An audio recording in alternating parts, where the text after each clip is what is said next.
Olá, tudo bem com vocês? Hoje nós vamos falar sobre algumas recomendações de consumo alimentar do Ministério da Saúde. Todas essas recomendações a gente encontra no Guia Alimentar da População Brasileira, mas eu vou dar uma resumidinha aqui para vocês. É recomendado que a base da nossa alimentação seja de alimentos in natura e minimamente processados. Os óleos, gorduras, sal e açúcar a gente deve usar em pequenas quantidades ao temperar e cozinhar os alimentos. O uso de alimentos processados devem ser limitados e em pequenas quantidades. Normalmente é melhor usar como ingrediente de preparações culinárias ou fazendo parte das refeições. Os alimentos ultraprocessados a gente deve evitar. Então, agora a gente sabe as recomendações, mas eu vou explicar para vocês quais alimentos fazem parte de cada um desses grupos, né? Para poder vocês entenderem bem direitinho. Os alimentos in natura são os que foram obtidos diretamente das plantas ou dos animais. Ou seja, a gente adquire eles sem que eles tenham sofrido alterações. A gente pode dar como exemplo folhas, frutas, legumes, os leites e os ovos. Os alimentos minimamente processados são alimentos in natura que antes da gente adquirir, eles foram submetidos a pequenas alterações mínimas, né? Minimamente processados. Por exemplo, a gente tem os grãos secos, os tubérculos lavados, quando a gente vai no supermercado já encontra ali já lavado, empacotado, e o leite pasteurizado. No segundo grupo, é o grupo dos ingredientes culinários, que são produtos que foram extraídos dos alimentos in natura ou diretamente da natureza que a gente usa para temperar o alimento e criar os nossos preparos. São os óleos, as gorduras, o sal e o açúcar. O terceiro grupo, a gente tem os alimentos processados. Os alimentos processados, eles são fabricados essencialmente com a adição de sal e açúcar a um alimento in natura ou minimamente processado, né? Por exemplo, as frutas em conserva, aliás, os legumes em conserva e as frutas em calda, né? Os queijos e os pães.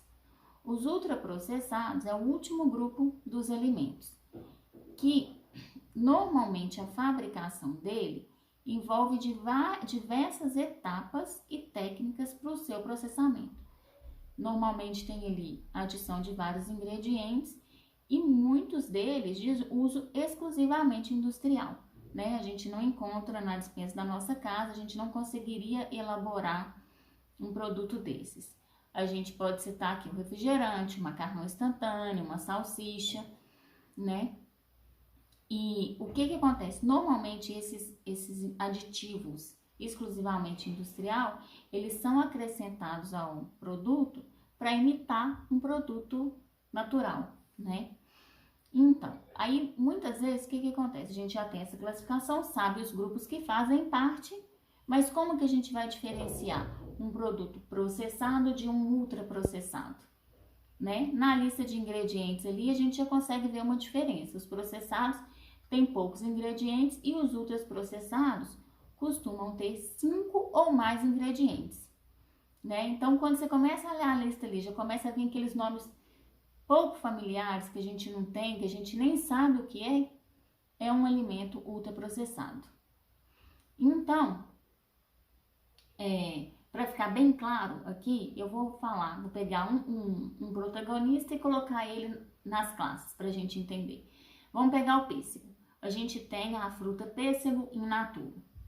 Aquele pêssego em calda é um alimento processado. No supermercado a gente encontra o suco de caixinha sabor pêssego. Ele é um ultraprocessado.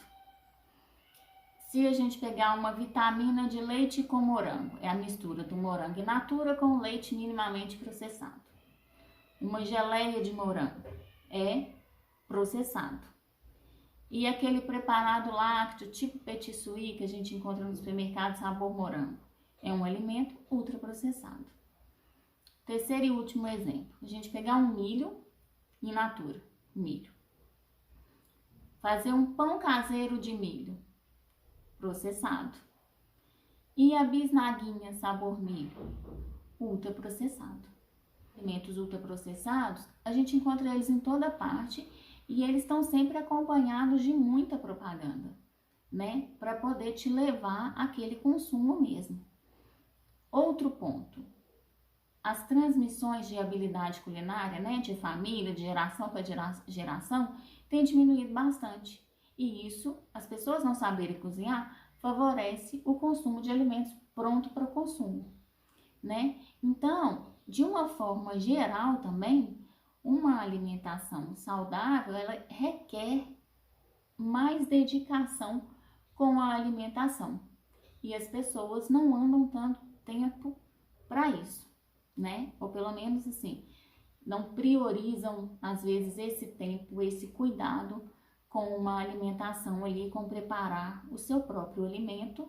Então isso faz com que o consumo de ultraprocessados acaba sendo grande, né? Mas a gente tá de uma forma geral em busca de uma alimentação saudável que a gente possa estar oferecendo a mesma praticidade que o ultraprocessado oferece, mas de uma maneira saudável, né? Que as pessoas, a gente oferecer alternativa para as pessoas que não sabem cozinhar, para as pessoas que não têm tempo, né? Gostaram das dicas? Gostaram das informações? Obrigada, um abraço, até mais.